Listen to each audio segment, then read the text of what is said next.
Good morning, it's Lynn from Travel Leaders. I'm doing a special edition of my Journey to Tanzania vlog this morning.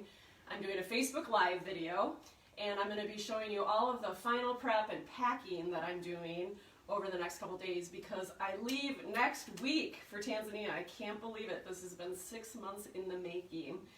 Here with me this morning is my good friend Jill. Hello everybody. She's filming, and we'll probably have some dialogue as we go, just to help kind of draw out some of the different kind of cool details and things. But just to recap, I am going to Tanzania in Africa, East Africa. I will be on the ground for 11 nights. I start in Zanzibar, which is actually an island off the coast of Tanzania in the Indian Ocean. I'm super excited about that. And then from there we fly inland and basically for the next 8 nights do kind of your typical safari experience. So we'll be in 4 different camps, we'll be seeing a variety of wildlife, and all along the way staying in the Eliwana collection of resorts, which are 5-star resorts. All of this has been arranged by Gilt Edge, our great partner in Africa. So I'm super excited. So should we get started? Sounds good, yes. So packing for this trip is a bit tricky because they have weight restrictions on what you can bring. And the reason for that is once we get to the mainland, the transportation in between the camps is via small planes, like think prop planes or bush planes. So you can only bring a soft-sided luggage, which is what I have here. I purchased Vera Bradley brand, and I like her stuff because it has a lot of pockets and different organization things. And this particular line of hers is water resistant, which I thought would be a good thing. And I don't plan on checking a bag the entire trip. I plan on carrying it with me. So again, just knowing the weight restriction and all that, I wanted something that was really functional for me. So basically, everything that I'm packing has to, obviously be very useful and also sometimes very multi-purpose. So get this, Jill, I am only bringing 2 pairs of shoes. That's crazy. For the whole trip. I mean, I take more shoes when I go up north, right? So I really had to think this through. Yeah, so, what are you bringing? So I'm bringing, okay, these are Crocs flip-flops, which they're actually super comfortable and really good for your feet. And they got a little bling, so I can wear them maybe, and if I'm feeling like I want to dress up a little bit, but also they're very functional, especially for the beach days in Zanzibar. So these are coming with me. So when I need a break from my safari shoes, which are these, some very fashionable walking, hiking shoes, which I've been breaking in over the last couple weeks. And have you heard the whole adage, Jill, about how there's no bad shoes, only bad socks? It's true. So I have really good cotton wool blend socks that I'll be wearing. So hopefully no blisters. But I mean, truth be told, I'm not doing any really hardcore hiking, but I will be doing a lot of walking. So starting out, since we're going to Zanzibar first, I just wanted to point out a couple of things. They tell us to pack a swimming costume, which gotta love their good British influence with their naming convention. So I'll be bringing that. And I am bringing a swimming costume that maybe covers me a little more than normal because in Zanzibar the primary religion is Muslim, so there is an expectation that you'll be conservative in your dress, which speaking of, I'm bringing, 1 dress for the whole trip. Again, I bring more dresses when I go to an overnight in Madison, right? But it's intentionally, a little, it's not sleeveless, it's got a little cap sleeve over the shoulder. So got that. Okay, swimming costume and dress, check, check. So some people prescribe to the cube method. I prescribe to the rolling method of packing. So that's what you're going to see me doing today. So got a dress, got a cover up, and then we move from the island to the mainland. So this is literally my clothes for 8 nights. It's 2 pairs of pants, 5 t-shirts, some long sleeve shirts, a pullover, and then of course also a rain jacket, which I hope we don't have any rain, but it could happen. They do say at these lodges they'll do laundry for you, but I'm guessing, that's nice. Yeah, I guess I'm hoping that we don't have to. So, so again, I'm just going to kind of roll these and stuff them in here. So you might have noticed the color of everything, Jill, not my normal palette, right? Mm-hmm. And that's because they really tell you to pack kind of in earth tones. Even this might be a little light, but it is a tank, and I'll put it underneath shirts. But they say, browns, greens, And the reason for that is when you're out on safari, you want to kind of blend in, right? You don't want to scare off the wildlife by wearing like neon or something like that. Do they tell you to not to bring something or any restrictions? That's a really good question. So they do say, don't bring bright colors. All of my pants are kind of multifunction convertible. They turn into either capris or shorts in case I get hot. So one of the things they tell you not to bring is camo colored clothing, which I quite like. And the reason for that is in many parts of Africa, camo is like the official color of their military. So if you can't wear it unless you're part of the military. Oh, so, interesting. Right? Yeah. So something I wouldn't have thought of. And then the other one is, which is kind of ironic because I'm wearing it right now, is animal prints. I guess I've never really read that you shouldn't, but that just kind of feels maybe a little odd to me if I'm in the bush wearing animal prints, seeing the animal. So I won't be bringing any of this either. Pajamas, they tell you to bring warm pajamas. I shopped all over. I ended up getting these from Pajamagram just because they were the right material. And the reason for that is we're going at the tail end of their, oh gosh, okay, I have to think about this now. They're in the southern hemisphere, so we're just coming in summer to fall, so they are coming winter to spring. Does that make sense? Okay. So it's hot during the day. It's in the 80s, but at night it can get down to the 50s. So they say at night, you might want a little more kind of warmth. So, and then just some long sleeve, kind of, your typical, this is what you'd expect to wear, right? If you're going to Africa, like a very utilitarian kind of shirt. And again, the sleeves roll up, they're wicking, all that good stuff. They have little like air vents in the back so you don't get hot. Now there's a few things I'm not going to put in the bag because I'm going to keep them out with me on the airplane. One is this, so just a really warm jumper, and then a jacket. Now this does have camo, but it's on the inside and it's not your typical black, gray, and white. So and hopefully I will never have to wear this because there won't be any rain. Okay, so that's it clothes-wise, except for like, some personal items. Then we've got some other gear that I need to bring. Lots of hats, because it's going to be sunny and it could potentially be windy and dusty and things like that. So kind of same thing, I just grabbed some kind of neutral colored ones that I have, and then a sun hat with a brim because it's very bright and hot there. So I'll be bringing both of these, and then just some other items. They do recommend you bring some type of a neck gaiter, just again in case it's cold, or if it's really dusty, you can put it up over your nose and mouth. They do require you to wear masks indoors there as far as a COVID protocol.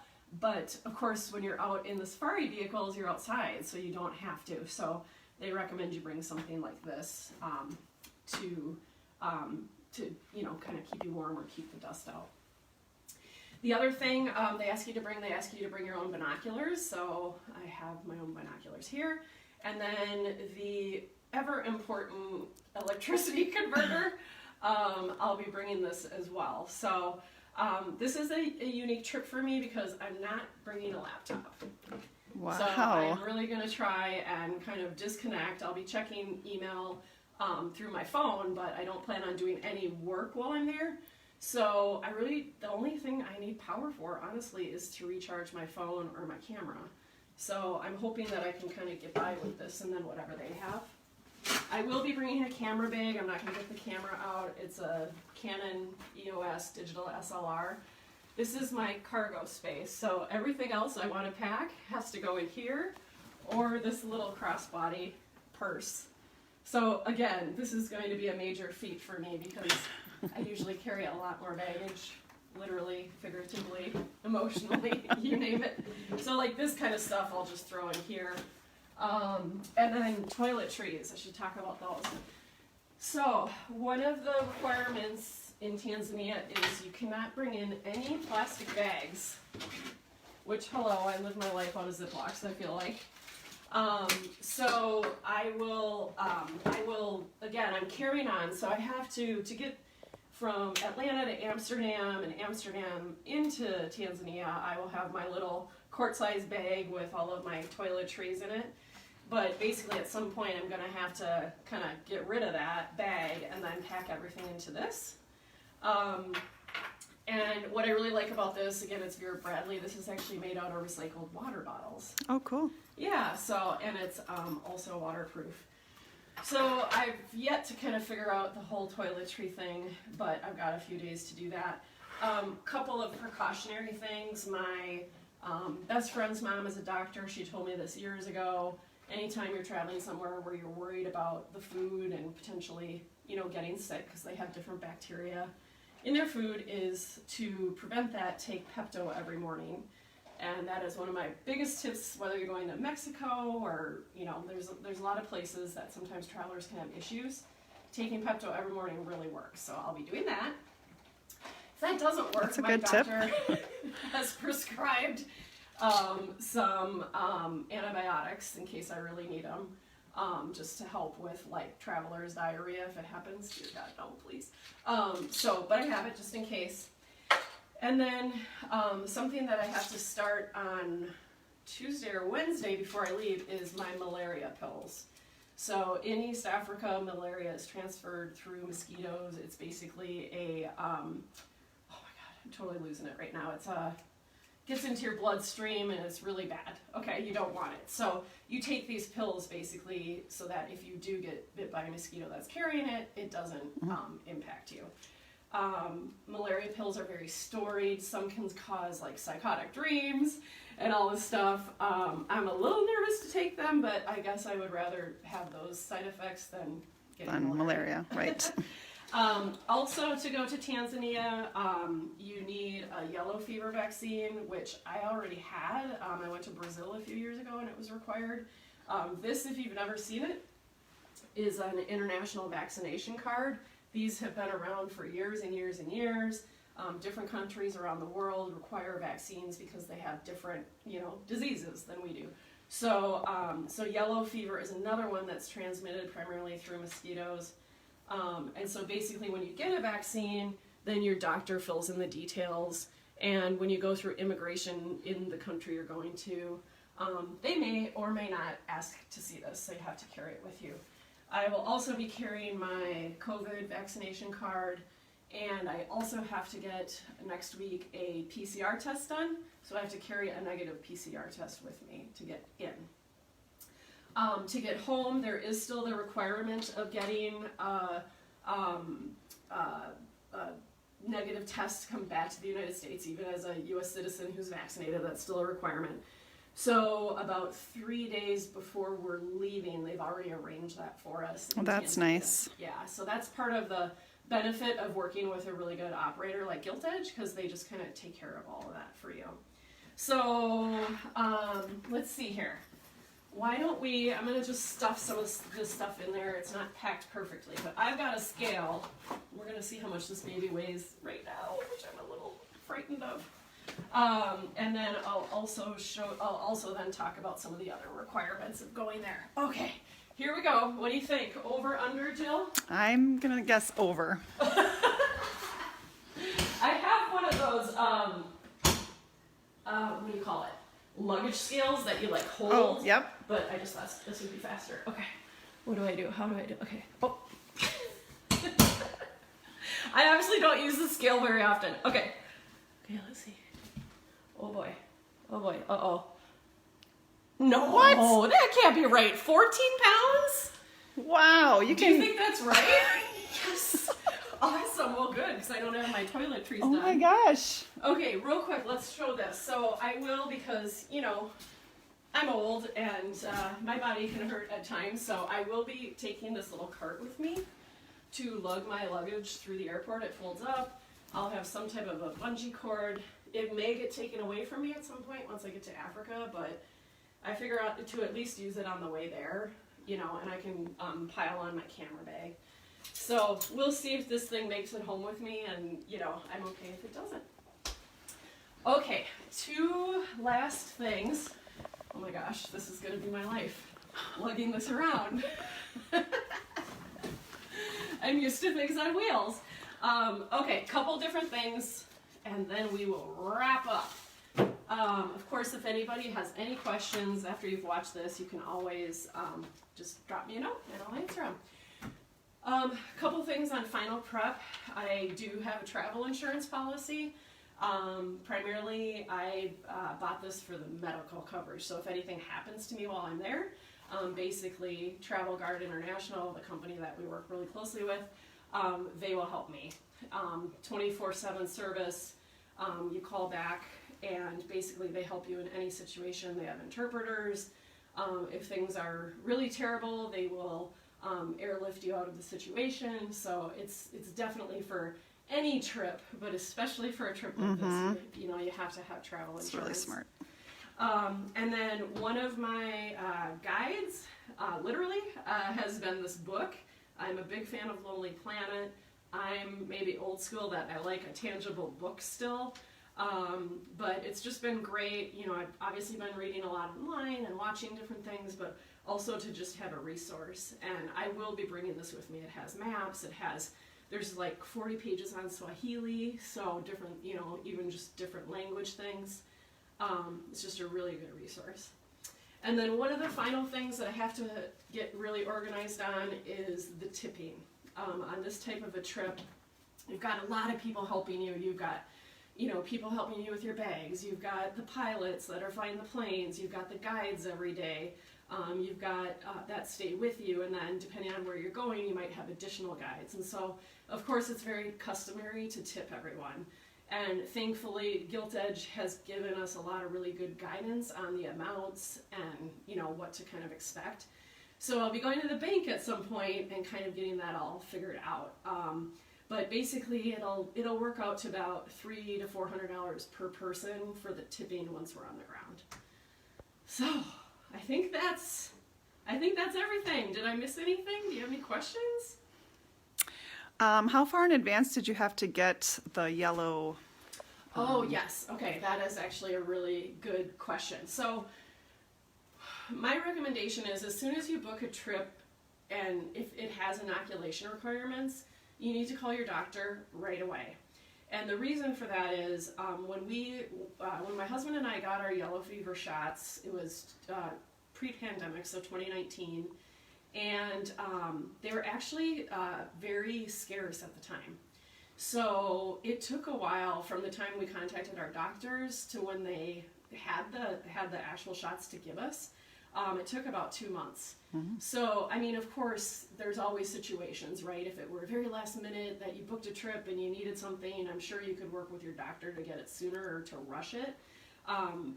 So I always recommend if you book a trip, then do the inoculation part right away, just so you're covered. Also, we always advise our clients that your passport must be valid for at least 6 months after your date of return.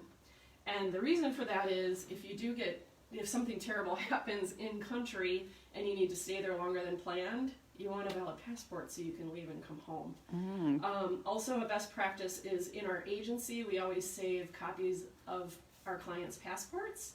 And then I also make a copy and pack it in a separate bag from the one I carry this in, so that if you lose your passport, you have proof of it. It's always easier if you have a copy of it to go to an embassy and get a new one versus, you know, just having nothing. Yeah. That's smart. Yeah. And what about where, like, do you use money belts, or how do you keep your passport safe while you're traveling? I don't. I might be a little more relaxed on some of that than most people. Basically, I will just have this crossbody bag on, like, all the time. And this is where my passport, my vaccination cards, some of my money will be. I will split up my cash, like, into a couple of bags. Okay. Also my credit cards into a couple of bags. So I know that some people do that and they feel more comfortable, but for me, I guess, you know, that's what I'm comfortable with. Okay. All right. Is that a wrap, do you think? That's a wrap. All right, awesome. Well, thank you all for watching. Drop me comments or questions. And I will be blogging once I get back from Tanzania about my different experiences, so stay tuned for that.